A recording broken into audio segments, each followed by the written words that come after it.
It's actually a wardrobe or a cabinet, and I've put it up high on the wall in my garage to take up. You've got all that high space, so it's quite a long way up.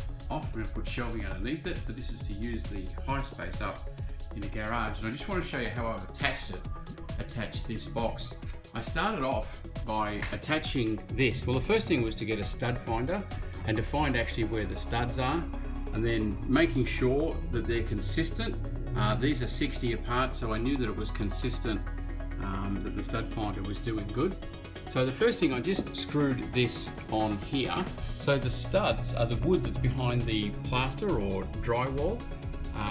So you can't just screw into drywall and hang a cupboard, it's not strong enough. You have to find the studs behind. So I've screwed these into the studs, and these are big long screws which have gone into the studs.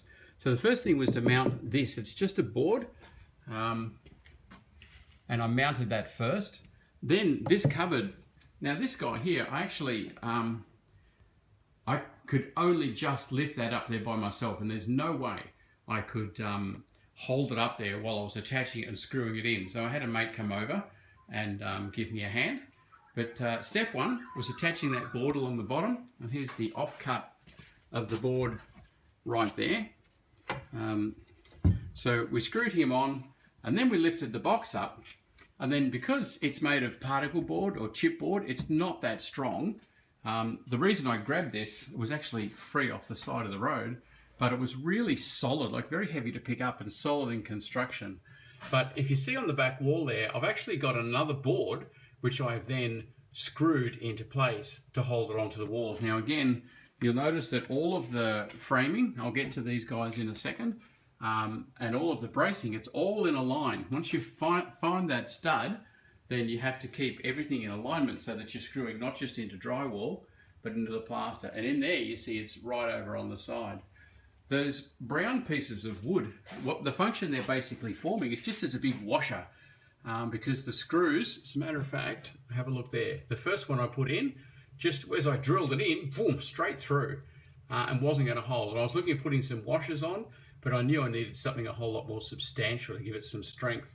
So I've put the board in place and then screwed the board through the backboard, through the drywall or plaster, and then into the bearer. So they're quite long screws going in there. And I've gone for that on all three of the bearers.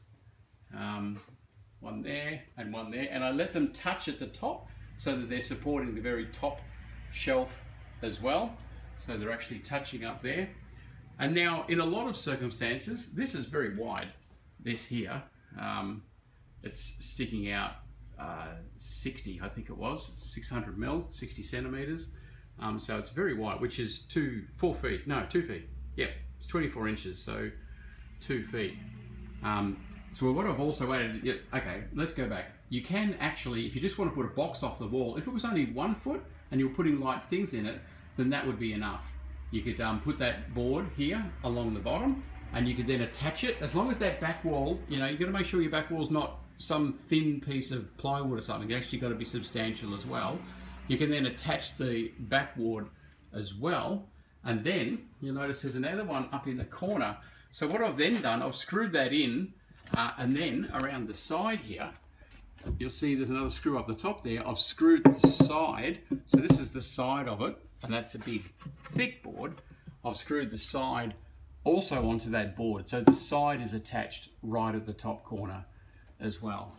So there's the backing boards attached, and then that one is in there. Obviously it attaches the backing board as well, but it's so that we can drive a screw through the side and attach it. Now this one over here, we were right on the edge of the bearer. We've moved it across a bit so that we could get in line with the bearer.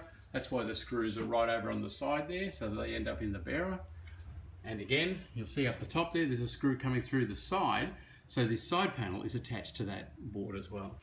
And then to finish it off, I wanted to put more strength. It's right by a door, and I've got a boy that's about to become a teenager, having mates over.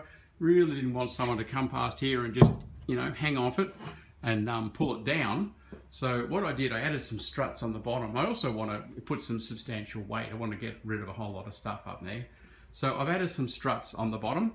Now all I've done here, I have glued, this is chipboard again, so when you're attaching to it, you need to help it out. Screwing through the back or attaching on here, I've glued and screwed these little offcuts of pine onto here. I'm just putting 2 on, there and there. And then what I did, I got this cross member and just pressed it up into place there, and then held this up, just gave it a bit of a tap, and then screwed this into place. And I've put 3 screws here into where the bearer is, so that now, you see what it does, it pivots or transfers the weight.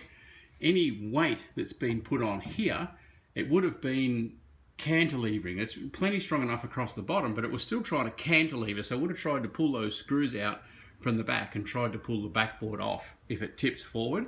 By putting these here, it really now cannot tip forward. So it doesn't matter how much downward weight you put, that downward weight is just going to transfer down here and try to press into the board, which has got a bearer behind it, the drywall. So this makes it incredibly strong, and I've attached these here and here so they can't be knocked out or move. But that is a super strong bench, and you'll notice I've done it without buying any hardware. I haven't gone and bought great big expensive metal brackets. I've just used scrap timber to hold it up, and that is really, really good and really, really strong. I wouldn't tell my son this, but if he wanted to climb up there and jump in, I'm very sure it would hold his weight. So there you go, how to attach something onto a wall. You do have to find out where your studs are. Various ways of doing that. I used a stud finder, electronic device you can actually buy in the hardware store, and it did a great job. So there you go, cupboard is up and it's strong, and now I'm going to fill it with stuff. Hopefully also throw some stuff out in the process, but get a bit more storage in my shed.